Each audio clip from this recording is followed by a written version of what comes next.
At ito yung sinasabi natin na dual board. Ito yung board 1, ito yung board 2. Hello everyone, this is Parnam's Vlog, aka Kayaw-Yaw. Sa hapong ito, meron po tayong for testing na EVR na 150 kVA. Kaya po tayo nandito ngayon sa Kings Point area.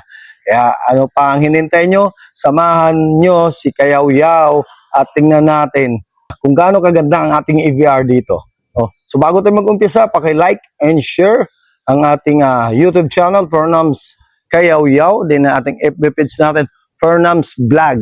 Yan po ang ating update sa araw na to, kaya tara, samahan mo na si Kayaw-Yaw.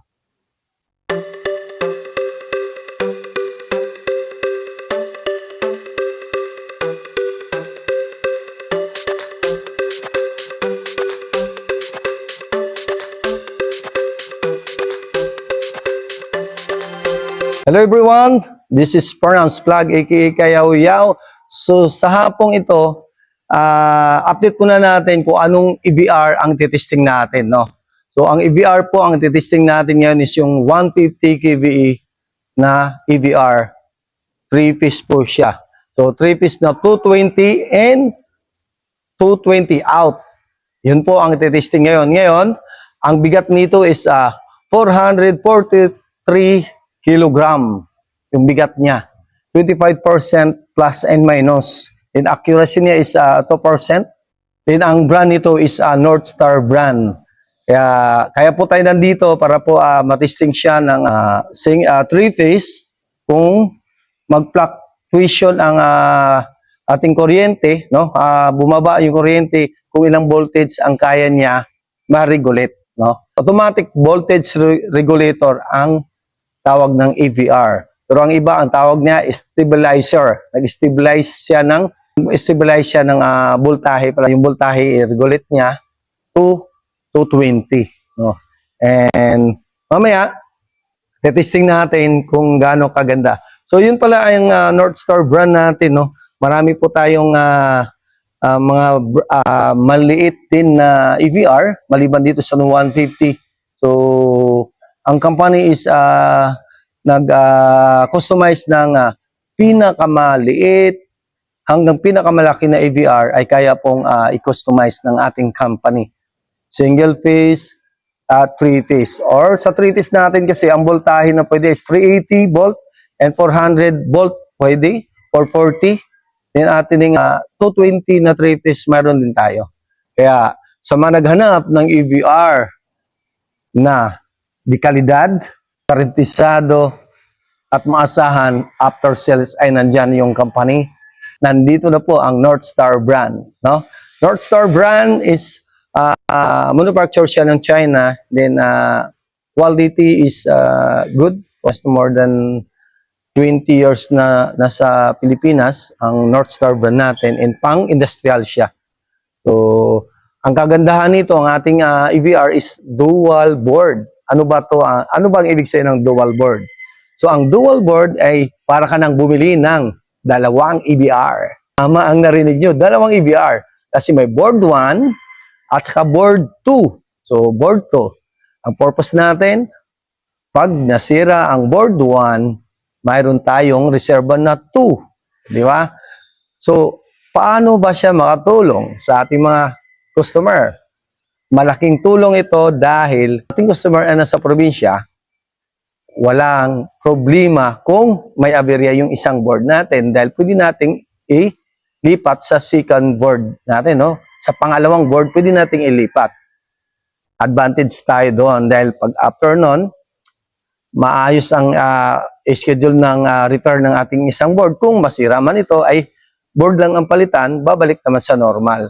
Kung hindi man ito masira ang ating board 1 o board 2, every 6 months dapat ilipat natin, palitan siya kasi baka ma-stack up naman. So, i-advise po natin ating customer, no, na every 6 months ilipat po ang ating board 1, ang board 1, transfer to board 2 para po magamit siya every 6 months, no.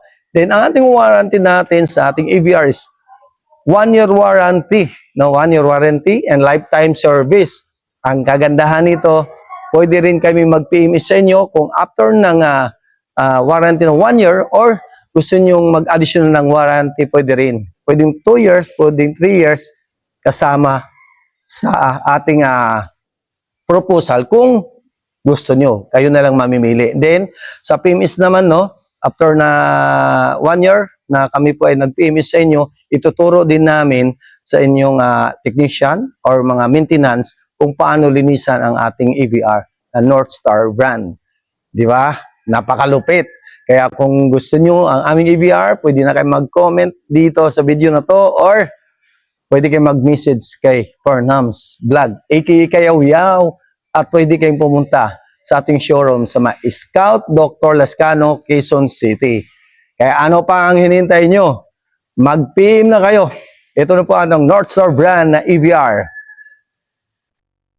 Yan sa mga kayaw-yaw natin dyan, samahan mo na si Kayaw-yaw at tingnan na natin ating EVR na sa likuran natin. Pakita ko sa inyo yung setup kung paano i-testing ito. So sa likuran natin, nandoon na yung baryak at ang EVR nakakonik na, nakahanda na para i-testing. Kaya tara, samahan mo na si Kayaw-yaw. Let's go! So ipakita natin ang ating connection from to po, no? Pakita mo na lang, ito, yan, baryak, ito sa baba, ito yung baryak natin, connection naman dito, papunta sa EVR. Ito ating EVR. Okay, pakita natin yung EVR, ito, yan, and ito ay sa 150 kVA, pakita mo na natin, yan po ang model niya, 3MBR D150 kVA. Then, dual board. Ito yung sinasabi natin na dual board, no? Yan, makikita natin yung digital dual board siya. And buksan na natin, pakita na natin yung loob. Ito yung loob niya. At ito yung sinasabi natin na dual board. Ito yung board 1, ito yung board 2. Kung masira man ito po ay pwede nating ilipat sa kabila. And ito po ating SPD, no? Makita natin sa loob. And ito po yung kabuuhan niya, no? Then, ang ating transformer, nakikita sa ilalim yung ating compensating transformer, nandoon sa ilalim, no? Hindi lang natin makita kasi hindi binuksan. Then, ating regulated transformer, nandito sa taas, no? Nandito. Paikot lang natin. Yan. So, nandito. Kung binuksan mo ito, makikita mo, itong area na yan, makikita mo ating, ang ating transformer, no? Makikita. Then, ito na, nakahanda na ang linya, no? Pakita mo lang. So, nakahanda na ang ating EVR for testing. So, nandito tayo ngayon para subukan i-testing ang ating EVR. So, hinintay lang natin ang ating customer, no? So, ito po ay 150 kVA. Kaya sa mga gustong mag-avail ng mga EVR, pwede kayong, pag nakita nyo yung video na to, pwede kayong mag-message kung ano ang kailangan nyo dahil lahat ng gusto nyo ay bigyan namin ng solusyon. So, yan muna ating update. Abangan na lang mamaya sa ating pag-testing. Okay? Yun, mga kayaw-yaw natin, sample video muna tayo, sample testing muna tayo. Tara, panoorin nyo. Ayan, let's go. Okay. Ayan, sample na. And ito yun. On. So, naka-on na doon, naka-on na. Then, ang EVR din ino-on. Testing lang.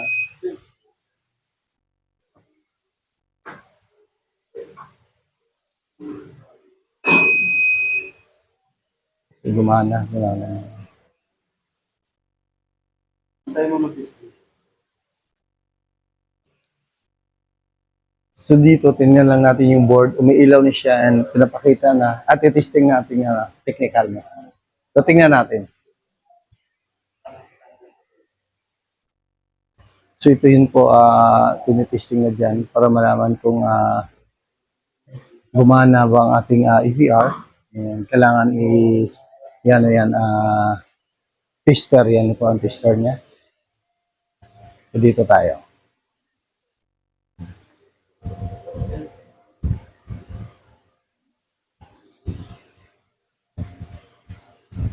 So, yan yung nakatesting yung ating nakatesting na.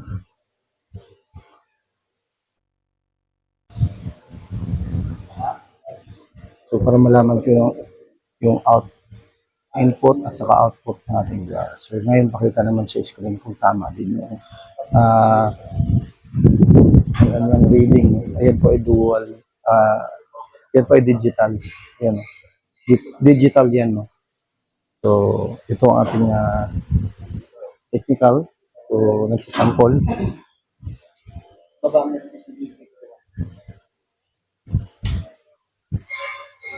So, board. Si palit naman. Itong pinapalit niya is board 2. Yan, board 2 yun. So, kanina is board 1. Tinitesting lang niya kung gumagana. Yan. Para sa kanya ay first time din siya dito ng testing ng ating isang technical, no? Kaya panoorin nyo na lang. Yan ginagawa. So, bawat palit ng ating board, no, i-off muna. I-off muna yung board. Pag-off ng board, iangat yung board 2. Then, pagkatapos angat, testing naman dito kung tama yung nakikita dito sa kanyang nakalagay na screen. Yan. Then, testing din niya doon sa loob.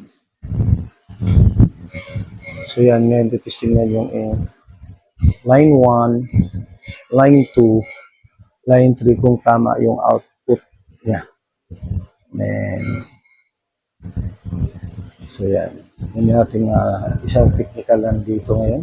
Good. And ito is sample. Ito is sample testing muna para malaman niyo kung paano. Yan. Yan. Dito yung likuran natin. No? So dito, yan po. Ay, medyo madilim. So medyo madilim dito sa area na to.